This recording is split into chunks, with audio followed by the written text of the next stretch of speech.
il démarre à l'origine avec quelque chose, une belle idée qui est il faut donner de l'importance à la raison humaine. Parce qu'on est arrivé dans une société arabe qui ne regardait pas l'esprit, qui ne regardait pas, on s'en fout de qu'est-ce que pense Ilyes. On lui dit tu fais comme ça, khalas. Ça c'était quelque chose aussi qui était un extrême, qui n'était pas joli. L'islam elle est venue, elle a donné un droit à l'aql, elle a donné un droit à la raison. L'islam a dit tu as le droit de penser, tu as le droit de croire et de ne pas croire. Tu as le droit de vouloir et de ne pas vouloir. Simplement qu'est-ce qui va se passer? Si tu ne veux pas suivre le droit chemin, ne te plains pas. Si tu ne veux pas obéir aux règles de Allah Azza wa Jal, tu as le droit. Il n'y a aucun problème avec ça. Tu fais ce que tu veux. Mais tu ne peux pas te permettre. En même temps, tu ne vas pas obéir aux règles que Allah Ta'ala il t'a demandé. Et en même temps, tu es là le soir ou la journée, ou quand un malheur t'arrive, et tu dis « Oh Rabbi, s'il vous plaît, mais pourquoi? Si vous existez, donnez-moi. » Non. À partir du moment où tu n'as pas reconnu son existence, bah, tu te débrouilles tout simplement. Ok?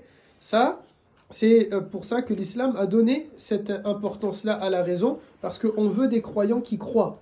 On veut des gens qui sont convaincus de ce à quoi ils sont en train de suivre. Ils ne sont pas là juste à suivre bêtement. Ça, par exemple, c'est pareil. Toujours dans Da'wa, on en parlait avec quelques-uns il y a quelques jours. Je ne sais pas pourquoi, quand on n'aime pas Da'wa, on y reste.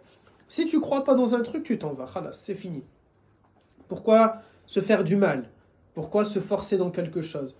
Bon, si c'est un primaire, c'est normal, c'est sa mère, elle va le forcer. Si c'est un collégien, c'est son père, il va le forcer. Un lycéen, ça commence peut-être, il commence de lui-même à choisir, je veux, je ne veux pas, etc. Mais à votre âge, il n'y a plus cette notion-là. L'islam a donc donné une importance à la raison, à l'aql.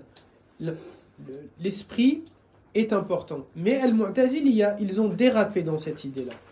Et toujours, l'islam, c'est al-wasatiyya, al-wasatiyya, al-wasatiyya, le juste milieu, le juste milieu, le juste milieu. Ni dans un extrême, ni dans un autre. Et eux, ils sont tombés dans un extrême, à tel point, comme on a dit, ils ont dit, c'est simplement ton esprit qui compte, rien d'autre. Donc, cette idée-là, elle a été combattue ensuite par les musulmans. Quand je dis combattue, c'est pas dans une question de guerre ou d'épée et ce genre de choses. C'est combattu sur le plan idéologique. Elle a pris beaucoup d'ampleur à un moment donné. Elle s'est éteinte ensuite.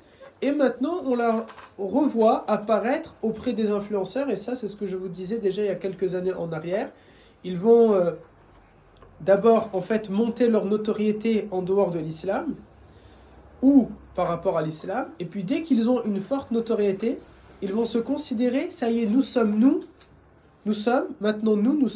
les nouveaux prédicateurs. Nous pouvons, faire da'wa et nous sommes nous les savants.